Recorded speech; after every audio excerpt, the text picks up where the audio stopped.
All right, welcome to the Fitness After 40 podcast. Josh and Tammy Proch here. We are your hosts, and we're going to talk to you guys today about another fitness mistake. But before we get into that, just kind of some things going on here in the gym. We're into January, and people are starting to get back into their fitness routines and everything like that. We've got our recommit challenge going on. It seems like it's going pretty well. I don't know any feedback that you've heard from it or not, but I know people. We have kind of set up for some texts and emails and stuff, and I've gotten some feedback there that they're going good, but they're struggling maybe getting to 10,000 steps each day and some of that stuff. But anything new that you have going on or anything like that, Tim? Not really. No. All right. Well, we'll get into it here today. So the mistake for today is basically not eating or not eating enough, eating too little food.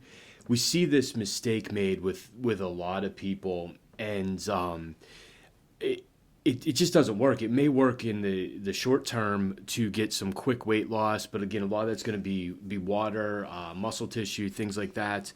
And just people don't realize that you have to eat, even if you want to lose weight. And I know it's kind of counterintuitive to what a lot of people think.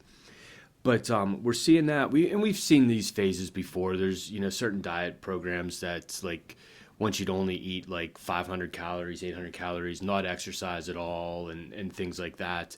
And it's just we just kind of shake our heads at that stuff because it's not healthy for your body, and I think it does a lot more damage to your metabolism long term, and just can really mess you up and things like that. I mean, I know this is a thing that it really kind of gets under your skin and stuff, and about it. What are your thoughts on that, and what are some things you have there, Tam? Well, I mean, to lose weight, every nutrition expert out there agrees that you have to have a calorie deficit. That's what science has proven to us. You have to have a calorie deficit.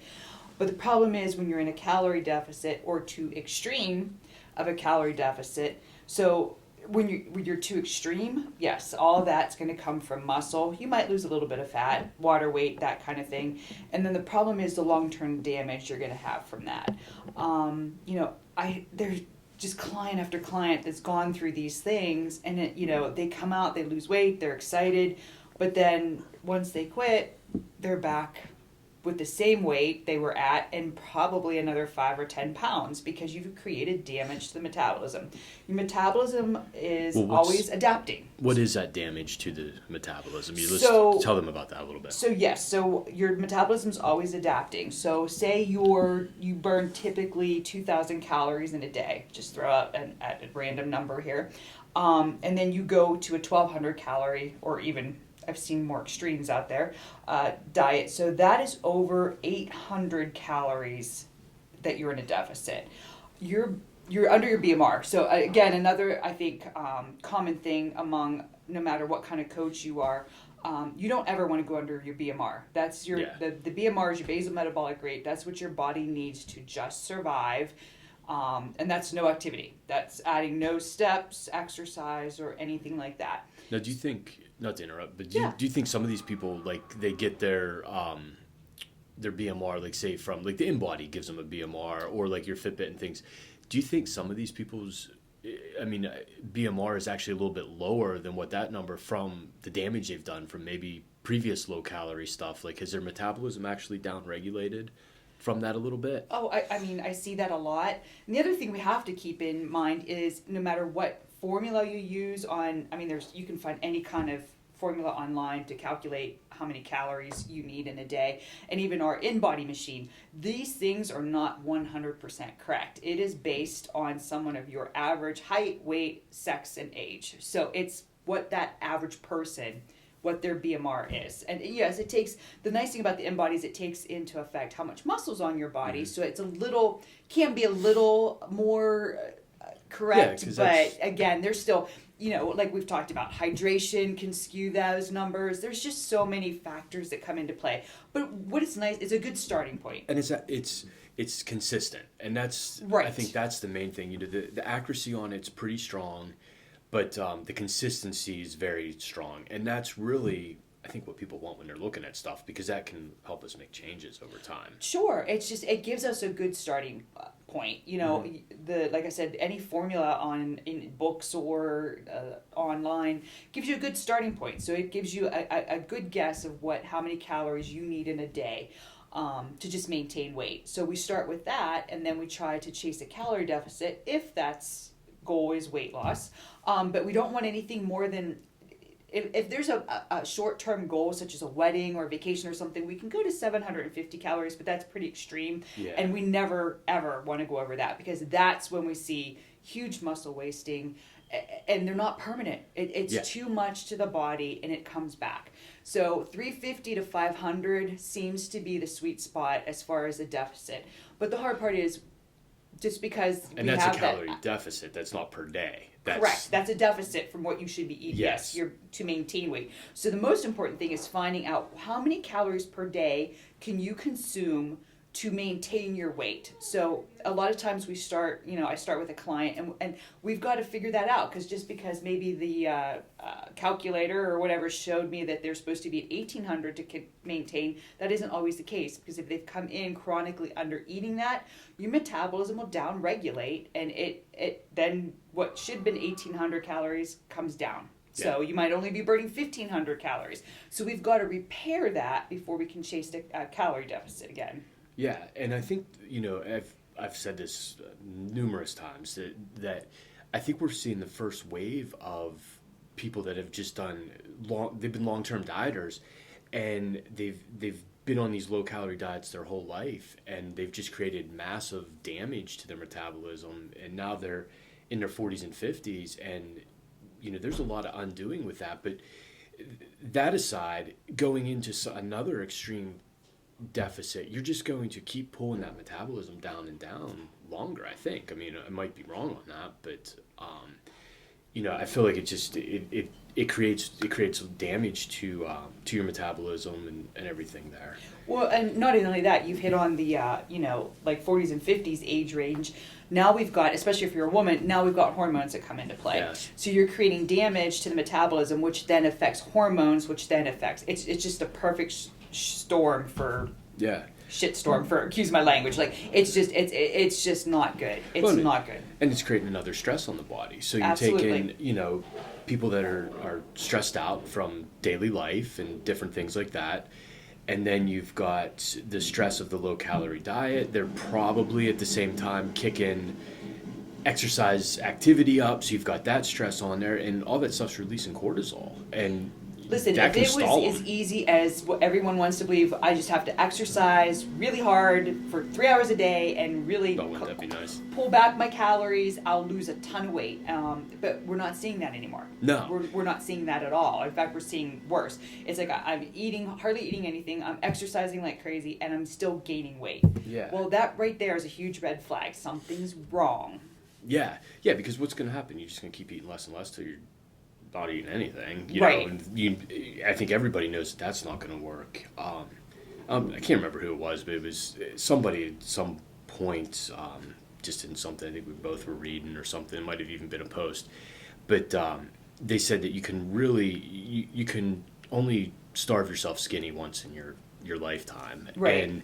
And usually it's in your 20s, when you can get away with that stuff. Yeah, those years are more forgiving. So yeah. So, I mean, I think, the people that we're seeing, over 40 and stuff, they've already done that, like, starvation diet and, seen results from it or not. But it always comes back. And I think you were telling me it comes back even more so. Or maybe that was Joe when we were talking with him, that they're seeing from some of that stuff, too. I'm not sure.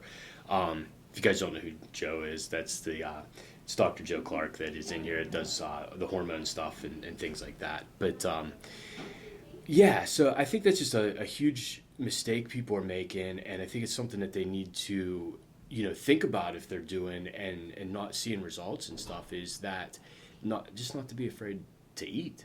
And it can it'll help them get better results long term. Especially if you're working out fairly consistently. I mean, you need that fuel for your body.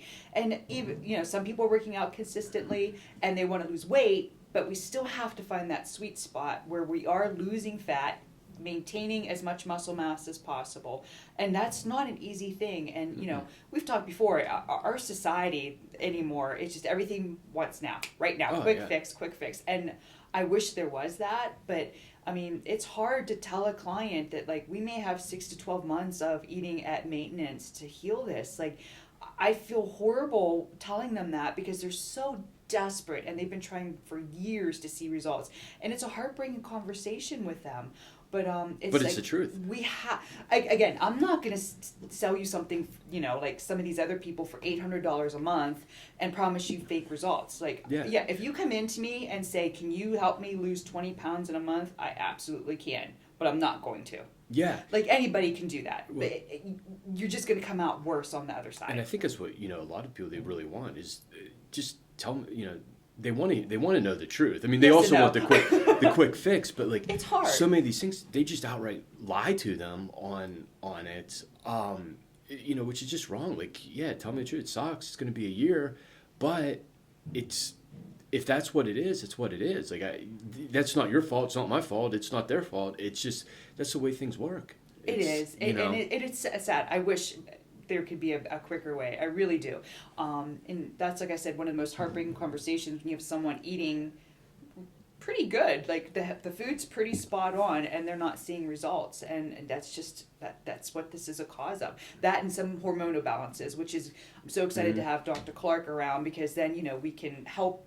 He and I can team up, and, you know, you with the gym, we can team up as a threesome here and help people try to get the results they're looking for, because all those components are huge. They're all huge pieces of the puzzle. Yeah, and that's really what it is getting all the pieces of the puzzle together and getting them in the right order, the right fit, or, you know, whatever with that. And it's, you know, just, I mean, I think because you and I talk all the time about when we first opened the gym in 2008, I think it was, like, we got people results pretty quick. You'd see differences within 60 days or so, but we weren't doing that.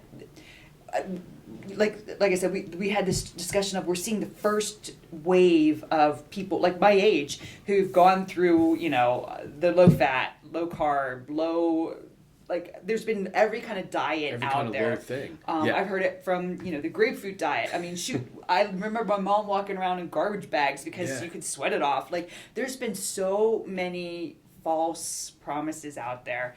And we've just created so much damage now. So that's why it's good to have some experts, because I am not a doctor, I'm not a hormone expert, but, you know, I can bounce things off Dr. Clark to kind of help with, you know, guiding about, because hormones, sometimes someone is absolutely doing the right thing and it's hormones. You know, it just comes down to that. Well, and I think, you know, you mentioned about back in 2008, I mean, we were both training for a few years even before that. I mean, we've really been doing this since like 2002. Yeah. And, you know, just really aged us. we just got a lot older now, grayer and, you know, more wrinkles and all that stuff, you know. But you know, the big thing is how society's changed. I mean, we're what, 20 years now of doing this and working with people. A simple thing is just we're less active now. You know, there was still, I'm trying to think, in 2002, I think I was probably the first, or just like getting in a email address and stuff then. Like, we didn't send files through the computer. We had them all in, you know, huge filing cabinets and stuff like that. So if you worked in an office, you'd go down and get the file, get up from your desk, move around. There was all kinds of more daily activity. I mean, we didn't have a smartphone in 2002. So no. you know, there was that. There was just, you know, we were just more active. Our food's only gotten worse, the quality of the food, and more convenient. The misleading of the labels, like, this is multi-grain organic tortilla chips. Like, you know, I don't have anything against tortilla chips. They're awesome, especially with some guac. But again, let's not try to put that spin on it of, like, this is healthy for you. It's a corn chip. Yeah, or like the low fat or high protein. And some of these high protein things we look at are like, this isn't very high protein. It's just more protein than anything else in there. Right. That actually might be a good email or article or something just on how to read food labels and things like that. That could be, just because I think that misleads a lot of people too. So especially the sodium and sugar that's snuck into things. People have no idea a lot of times. They look once you start teach them, and they're just shocked at how much sodium and sugars and things. Yeah, we'll have to do an episode on that. I think that'll be a good topic there. So yeah, guys. I hope that you found this helpful. If you've done one of these, don't feel like we're picking on you or anything like that. This is just stuff that we're seeing, and we just want to help you. We don't want to see you make these mistakes and kind of get sucked into some of this stuff that just isn't. It's not going to help you long term. Yeah, I just don't want to see anyone get taken advantage of. And trust me, if it worked, I'd be on board 100%. Absolutely. But yeah, there's no reason not to be if it worked. Exactly. Exactly. So.